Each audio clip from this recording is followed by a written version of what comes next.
afternoon, everybody, and welcome back to Starcub Review. I'm your host, as always, Starcub, and today's movie review is I'm gonna do one on a film that me and my husband didn't see in theaters, and thank Christ we didn't, because this movie that I'm about to review today for y'all is just wow. It is absolute trash, and I cannot believe for a PG-13 movie they completely fucked this shit right up. I'm like, oh my god, I'm so glad we didn't see this in theaters. But before I get into that, I just want to say a big thank you to everyone new to my channel. Thanks so much for tuning in, and to everyone returning. You know I love you all. I love each and every one of you. Thank you so much. I really appreciate it from new and returning people. It's been absolutely great so far. So let's get into it. So this movie that I'm going to review is what I consider a big waste of my time, but I wanted to check out all the hype surrounding it and why it became a box office hit, which I think is absolute trash, because this movie was trash. And it's the definition of trash. And that is 2024's Tarot. Yes, that's right, people. Tarot. And this horror film is really bad. Really, really, really bad. The acting in it is atrocious. Some of the aspects of the film are absolutely great. Some of the way that it's shot is great. But the story is crap. The characters are crap. The characters are just so poorly written. Some of the death scenes, though, for a PG-13 is good, but in a way still bad. This movie should have been rated R, and it should have had a really scary supernatural vibe to it. This didn't have any of it. It wasn't scary. It didn't have all the supernatural mumbo jumbo. Like, it had some of it, but it didn't really give you the really creepy Ring vibes from the Japanese version and the American version. It didn't have that sense. Like a lot of other horror movies out there that have done so well, I think Tarot is just absolutely awful. Directed by Spencer Cohen and Anna Hellberg. Well, all I can say is it was shocking. Their direction was shocking. Written by Spencer Cohen and Anna Hellberg. Your writing is crap. And it's based on Horoscope by Nicholas Adams. Okay. Who really cares there? But anyway, and this movie received overwhelmingly negative reviews, but, you know, on a budget of, let's have a look, $8 million, the box office that it came back with was $49.1 million, which was considered a box office hit. Have no idea how it was able to pull that money in, because my God, was it crap. And it centers around a group of friends: Haley Grant, Paxton Page, Madeline Lucas, and Elise.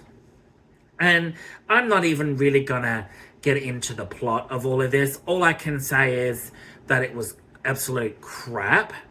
None of the characters are likable at all. Even the main character, who it centers around, is absolutely disastrous. So the cast is Harriet Slater, Aidan Bradley, Jacob Batalon, Avantika, Humbly Gonzalez, Wolfgang Novogratz, Larson Thompson, and Olwen Fiore. Sorry if I butchered that. And they respectively play Haley Grant, Paxton Page, Madeline Lucas, Elise, and Alma.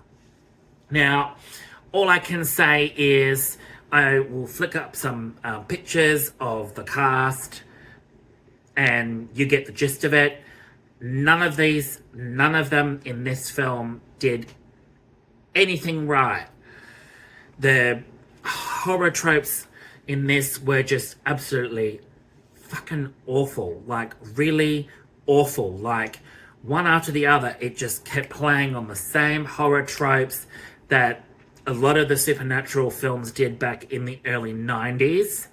And I feel like now 20, 2019, 2020, 2021, 2022, 2023, and 2024 for supernatural horror films don't have the same cliches anymore. They're going for something new and fresh and diversive, whereas, you know, early 2000s, early 90s horror films, and even late supernatural horror films did some of the horror cliches, but at least some of them were good. Tarot doesn't, and it basically plays on that whole tarot card deck with, you know, hand-drawn artistry. The imagery on the cards is absolutely fantastic. The drawings, the hand-drawn drawings on the tarot cards, absolutely amazing designs. But basing something around tarot for a film is incredibly stupid. Yeah, let's capitalize on tarot now and make that an evil game per se. Like, you know, Ouija is considered, you know, it's a kid's play toy now. You know, kids can play with it. Let's summon a demon.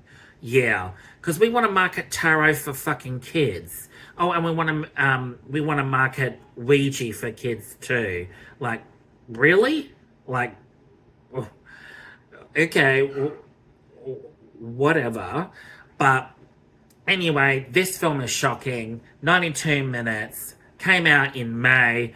Can't believe it was even a thing. It was just crap.